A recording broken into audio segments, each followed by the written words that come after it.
The Interstellar Academy of Voss Prime had never seen anything like Mara Ellison. That was saying something, because the Academy had seen a lot. In its 300-year history, it had enrolled students from 47 known species, species with prehensile tails, species that breathed methane, species that communicated exclusively through bioluminescent pulses. It had seen scholars arrive in suspension pods and warriors show up with ceremonial scars carved into chitin. It had seen the full, glittering spectrum of the galaxy's sapient life. But it had never seen a human from Earth. Mara arrived on a Tuesday, if Tuesdays meant anything on Voss Prime, which they didn't.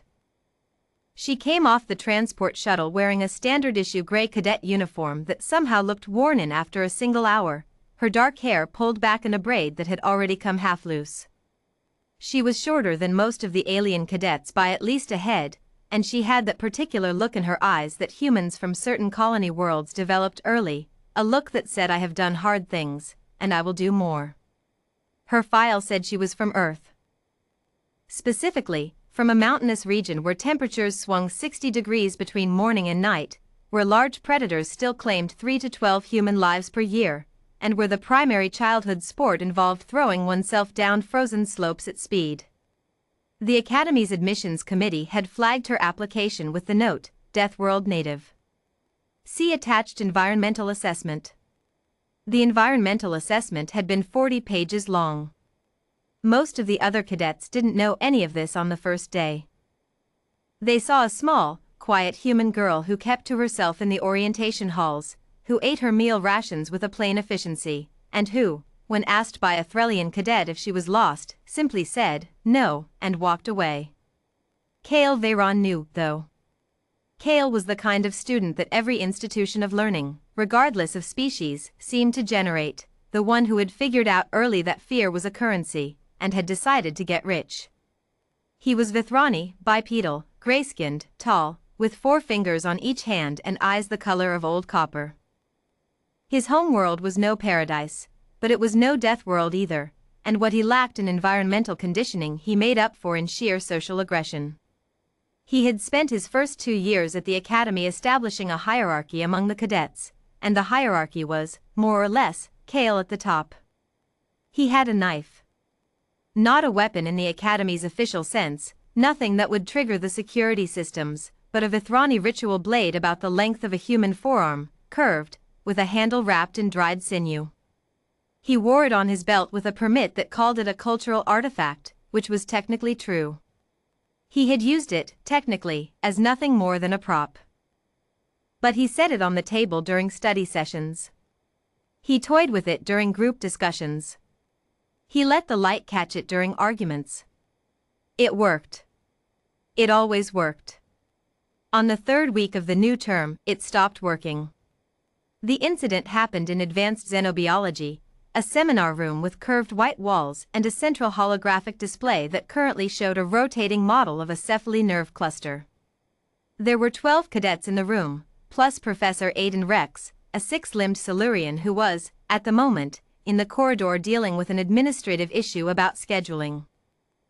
Kale had taken exception to a comment made by a first-year Myrian cadet named Saul, a gentle, 6-eyed creature barely past adolescence who had made the mistake of correcting Kale's answer on the xenobiology pretest.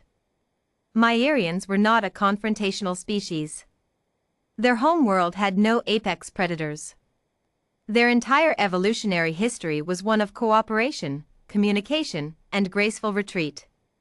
So when Kale stood up, set the ritual blade flat on the table with a click that rang out across the silent room, and leaned over Saul with copper eyes narrowed and said, quietly, "You want to say that again?" Saul did what Myrians did. Froze. Every one of Saul's 6 eyes dilated to their maximum width.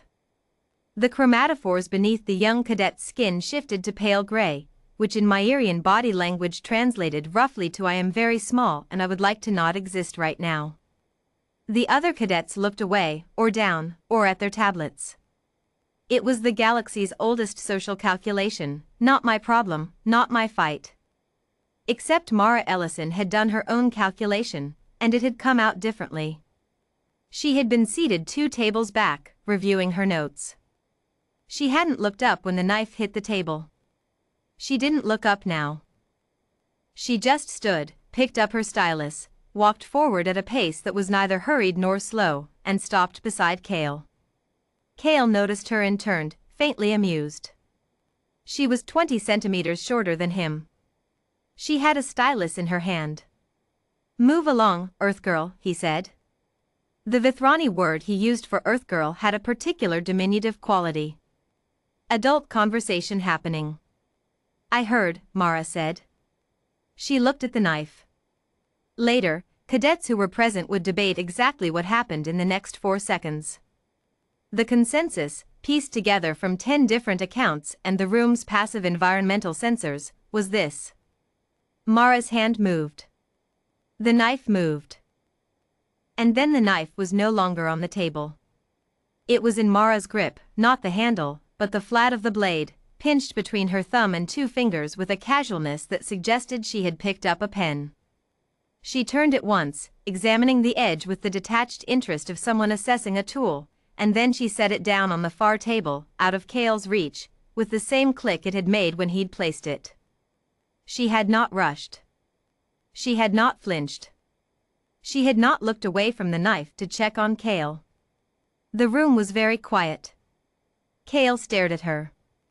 The copper in his eyes had taken on a different quality. "That's a cultural artifact," he said. The confidence in his voice had a hairline crack running through it. "I know," Mara said. "I read about Vithrani ritual blades. Average edge temp during ceremonial use is about 40 degrees above ambient. You keep it cold, so it's decorative. Probably hasn't been sharpened in years."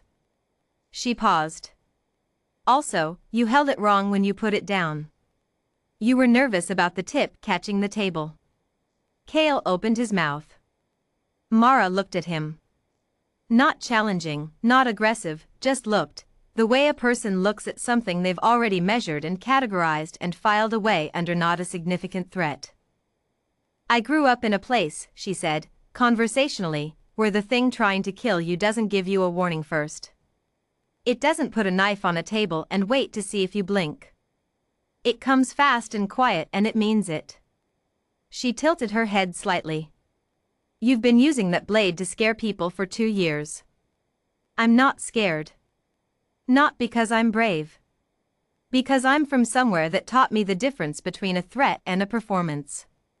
She picked up her stylus from where she'd set it down during the knife transfer, turned, and walked back to her table. Sol's chromatophores had shifted from pale gray to a warm, uncertain amber, the Myrian equivalent of someone exhaling after holding their breath for a very long time. Professor Rex returned to the room 40 seconds later, found his students unusually attentive, and began the day's lecture on cephaly nerve regeneration. Cale sat down. He did not touch the knife for the remainder of the session. He did not touch it the next day, or the day after that. On Thursday he filed the cultural artifact permit again, but under personal property, stored, rather than carried, and the blade stayed in his quarters. The story moved through the academy the way stories do, faster than light, louder than engines. By Friday, the versions circulating among the upper years had Mara wrestling a knife away from a 6-foot Vithrani using some ancient human combat art. By the following week, a Silurian 4th year had told a Myrian 2nd year who had told Sol, who had finally, shyly, found Mara in the refectory and sat across from her. "You didn't have to do that," Sol said. Mara looked up from her meal. "I know. You could have gotten hurt." Mara considered this. "I've been hurt," she said finally. "It's not that complicated." Sol's chromatophores shifted to a deep, steady gold of gratitude in Myrian. "Why, then?" Mara picked up her fork and returned to her meal with the same plain efficiency she brought to everything. "Because he was performing," she said, "and you were scared. And I've never had much patience for people who use fear as a shortcut." She shrugged one shoulder, the way humans do when something is both simple and complete. "Besides," she added, "the knife really wasn't sharp." Across the refectory, at a table near the far wall, Cale Veyron ate his meal in silence, and did not look up.